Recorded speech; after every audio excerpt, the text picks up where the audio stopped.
Hi everyone. ఈరోజు మనం XL టేబుల్‌లో ఉన్నటువంటి డేటాని ఎలా ఫిల్టర్ చేయాలి? ఓకే. దానికోసం బిల్ట్ ఇన్ ఫంక్షనాలిటీ ఏముంది? అలాగే మనం ఒక ఫార్ములా ద్వారా ఎలా చేయాలనేది ఈరోజు మనం నేర్చుకుందాం. సో, నా దగ్గర ఒక శాంపిల్ టేబుల్ ఉంది. ఎంప్లాయీ టేబుల్ ఉంది. సో, దీంట్లో నాకు డిపార్ట్‌మెంట్ వైస్ నాకు 10థ్ డిపార్ట్‌మెంట్ మాత్రమే కావాలి ఆ డీటెయిల్స్ అంటే మనం ఎట్లా ఫిల్టర్ చేయాలో చూద్దాం. దీనికి బిల్ట్ ఇన్ ఫంక్షనాలిటీ ఏముంది అంటే, మీరు ఈ టేబుల్ హెడర్‌ని ఒకసారి సెలెక్ట్ చేసి, ఇక్కడ చూడండి ఎడిటింగ్ అనే ఈ సెక్షన్‌లో సార్ట్ అండ్ ఫిల్టర్ ఉంది కదా! దాంట్లో మీరు ఫిల్టర్ అనేదాన్ని క్లిక్ చేశారంటే మీకిక్కడ ఫిల్టరింగ్ క్రైటీరియా అనేది ఎనేబుల్ అయిపోతుంది. దీన్ని ఉపయోగించి మీరు మీకు కావాల్సినవి 10థ్ డిపార్ట్‌మెంట్ అంటే 10థ్ డిపార్ట్‌మెంట్ రికార్డులు, అలాగే 20 కావాలంటే 20థ్ డిపార్ట్‌మెంట్, అలాగే 30థ్ డిపార్ట్‌మెంట్ కావాలనుకుంటే 30థ్ డిపార్ట్‌మెంట్‌లు మీరు ఫిల్టర్ చేసుకోవచ్చు. అలాగే ఇది నంబర్స్ మీద వర్క్ అవుతుంది. అట్ ద సేమ్ టైమ్ మీకు నేమ్స్ అంటే స్ట్రింగ్ అంటే టెక్స్ట్ వాటిల మీద కూడా మీరు ఇలాగ అప్లై చేసుకోవచ్చు. సో, ఇదే ఫిల్టరింగ్ మెకానిజాన్ని నేనొక ఫంక్షన్ ద్వారా, ఎక్సెల్ ఫంక్షన్ ద్వారా మీకెలా చేయాలో చెప్తాను. సో, దీనికి ఆహ్, మనం ఫిల్టర్ క్రైటీరియాని నేనిక్కడ రాస్తున్నాను. డీఈపీటీ నంబర్ అని. ఓకే. సో, నేనిక్కడ కే కాలమ్‌లో ఏమైతే ఇస్తానో ఓకే. ఈ కే1 అనే ఫీల్డ్‌లో ఏదైతే ఇస్తానో, ఆ వాల్యూని బేస్ చేసుకొని నాకిక్కడ ఫిల్టర్ అయ్యి, నాకు ఇక్కడ ఈ పొజిషన్‌లో డిస్‌ప్లే అవ్వాలి. ఓకే. సో, దీనికి చూడండి ఫస్ట్ ఈక్వల్ టు ఫార్ములా ఏంటంటే ఫిల్టర్ ఫస్ట్ పారామీటర్ వచ్చేటప్పటికి యారే. యారే అంటే మన టేబుల్ అన్నమాట.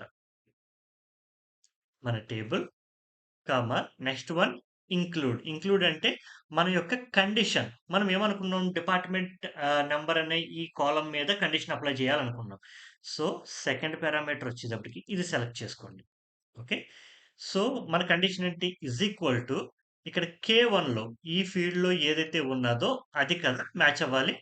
కే1 కామా చూడండి ఇక్కడ ఇఫ్ ఎంప్టీ అని ఉంది. అంటే మనం ఇక్కడ ఇచ్చిన నంబర్ గనక ఇక్కడ వాటిలతో మ్యాచ్ కాకపోతే ఏం చేయాలి? అలాంటప్పుడు సింపుల్‌గా బ్లాంక్‌గా ప్రింట్ అవ్వమని ఇస్తున్నాను. డబుల్ కోట్స్ 2 సార్లు ఇచ్చానన్నమాట. అంటే బ్లాంక్‌గా ప్రింట్ అవుతుంది. చూడండి ఏమీ లేదు. ఇప్పుడు నేనిక్కడ 10 ఇస్తున్నాను. మనకు కావాల్సింది ప్రింట్ అయింది. రైట్? చూడండి కింగ్, క్లార్క్, మిల్లర్.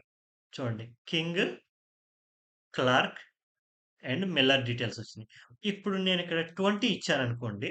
చూడండి John, Scott, Ford, Smith and Adams వచ్చారు. చూడండి కావాలంటే 20థ్ ఇంగో John, Scott, Ford, Smith and Adams. అలాగే మనం 30 అని ఇస్తే 30 వస్తుంది.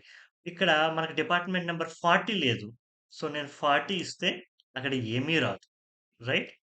నౌ ఇక్కడ నేను 10 ఇచ్చాను. ఇక్కడ డేటా అయితే మొత్తం టేబుల్‌లో అంతా ప్రింట్ అయిపోయింది. ఓకే. నేను ఒకే ఒక కాలమ్‌లో ఒకే ఒక సెల్‌లో నేను ఫార్ములా రాస్తే ఇది ఎంటైర్ ఈ టేబుల్ అంతా కూడా డిస్‌ప్లే అయింది కదా! Table of data. But header రాలేదు. సో, ఇలాంటి సందర్భంలో మనకి క్లియర్‌గా ఉండాలి అంటే మన హెడర్‌ని కూడా ఇక్కడి నుంచి ఇక్కడికి కాపీ చేసేసుకున్నామంటే మనకి ఏ డేటా వస్తుంది అన్నది క్లియర్‌గా మనకి అర్థమవుతుంది. ఓకే.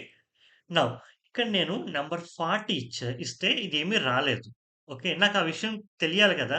అప్పుడు ఏం చేయాలి అంటే, ఈ ఫార్ములా కొంచెం ఎడిట్ చేద్దాం. ఇందాక ఏమన్నాను?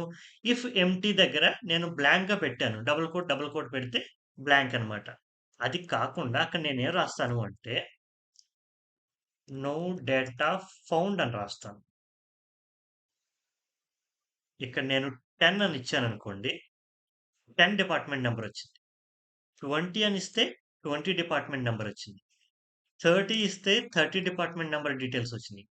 ఒకవేళ రాంగ్ ఎంట్రీ ఇస్తే నో డేటా ఫౌండ్ అనొచ్చింది. ఎందుకంటే 40 డిపార్ట్‌మెంట్ ఇక్కడ లేదు కాబట్టి. సో, ఇదండి ఈ విధంగా మనం ఫిల్టర్ అనే ఫంక్షన్ యూజ్ చేసుకొని ఓకే. ఒక టేబుల్‌లోంచి డేటాని మనం ఈజీగా మనం ఇక్కడ ఫిల్టర్ ఔట్ చేసి డిస్‌ప్లే చేయొచ్చు. ఈ డెమోలో నేను చాలా చిన్న టేబుల్ తీసుకున్నాను. బట్ రియల్ టైమ్‌లో కొన్ని వేల రికార్డులు ఉన్నప్పుడు ఈ ఫిల్టర్ అనే ఫంక్షన్ చాలా స్పీడ్‌గా, చాలా యాక్యురేట్‌గా వర్క్ అవ్వడం జరుగుతుంది. ఓకే. సో, ఈ ఫంక్షన్ మీద నా ఎక్స్‌ప్లనేషన్ నచ్చిందని అనుకుంటున్నాను. మీకు నచ్చితే లైక్ చేయండి, షేర్ చేయండి. అలాగే సబ్స్క్రైబ్ కూడా చేసుకోండి.